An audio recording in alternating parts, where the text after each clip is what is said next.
welcome to another painting tutorial. In this one we're going to look at the Ogre Ironguts. So there's Ogre Kingdoms from Fantasy.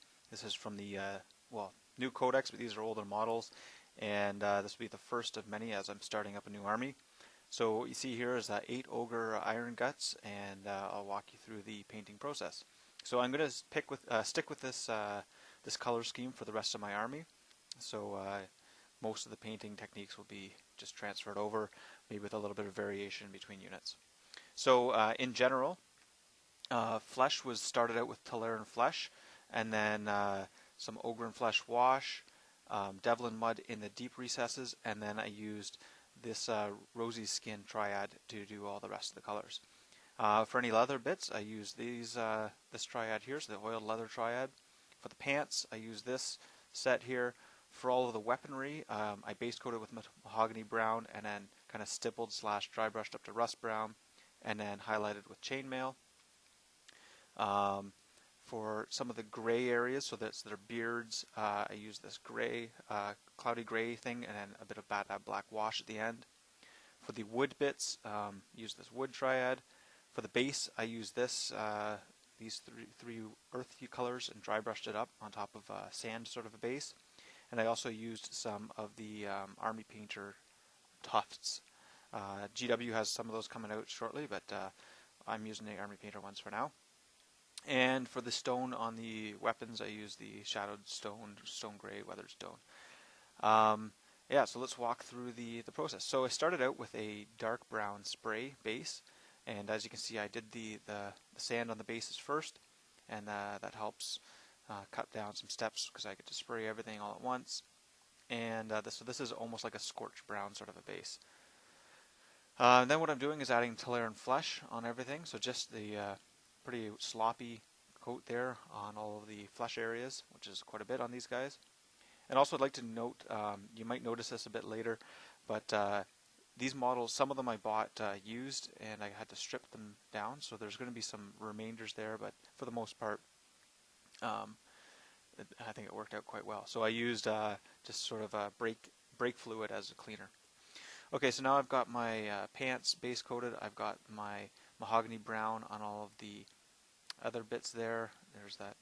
So the metal is going to be in the toes and heels, and yeah, so just taking care of the biggest areas with my base colors there. So it's basically it's just 3 colors plus the undercoat. I actually end up covering up the whole undercoat, but it helps make things go a little faster. So that's still the undercoat showing. That'll be painted over and still on his boots, but everything else has been painted. Okay, so this is the Ogre and Flesh wash. So I'm putting on a heavy wash there and just trying to cover up everything, and you can see it pooling nicely in the shadows.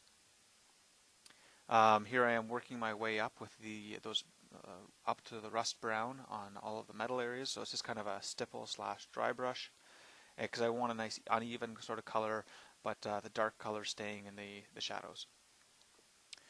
Okay, now what I'm doing is I'm painting just like a single line right through those deepest areas there. That's Devlin mud, just putting it on with a brush, try not to overdo it. And more dry brushing there on all the metal. And you can see there's the metal kind of come all the way up. And that's the rust brown, I believe, on there now. So that's all done except for the silver's got to go over top of everything. And there's the silver. So basically dry brushing, kind of overbrush, just trying to get the edges mostly, so it looks like it's really, really rusty metal that's kind of been worn off, so it's shiny in some areas. There you go. And you can see that's some remainder there from when I stripped these models. And yeah, some more gunk. Okay, so what I'm doing here is I'm building up the rosy flesh. So this is the rosy skin shadow, which is actually called Rosy Shadow. And so I'm just going to try to build it up. I'm going to go back and blend this a little bit later, and you'll see that in a minute. Okay, so I'm building up these flesh areas here, and you can kind of see how it's going on there. So not blended very well right now, so I'm just painting it on more or less straight from the bottle, and just trying to slowly get towards the raised areas. Okay, so here's that oiled leather look there. So I base coated it with the dark one, and there's the medium one covering everything except for the deepest shadows, and the highlight will just do the edge highlights on things. And likewise here, that's just the leather bits. And I'm starting to do highlight on these pants, so again, just avoiding the deepest creases with the medium tone. And the highlight will just be on the sharp edges of things. Okay, so we're getting close there now, working up the highlights, and you can see they're getting pretty close. And from a distance it looks a lot better, but these, I'm not happy with how that edge there is just a bit too sharp on those. So this is that muddy soil. There we go, just all in one go. I kind of dry brushed up through the layers. Base coating the wood here now. And because I did that dark brown spray, that kind of goes on in one coat. And there's the stone colors there, trying to avoid getting around here too much. Working my way up with these wood. Again, I'm not really being that careful of making sure I get just the raised areas, but just try to stick with them as much as possible. But these guys are going to be tabletop sort of quality, and so time is more important than accuracy at this stage. For my characters, I'll spend more time on them. Okay, so just working up the highlights on the raised areas.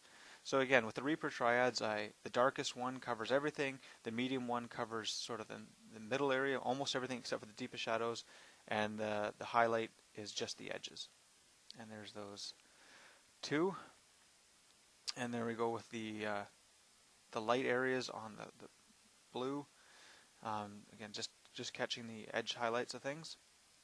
Okay, so here I am now blending in those creases. So all I'm doing is going back to the darkest color and kind of, with it thinned down, just kind of trying to blend that edge and painting closer into the shadows.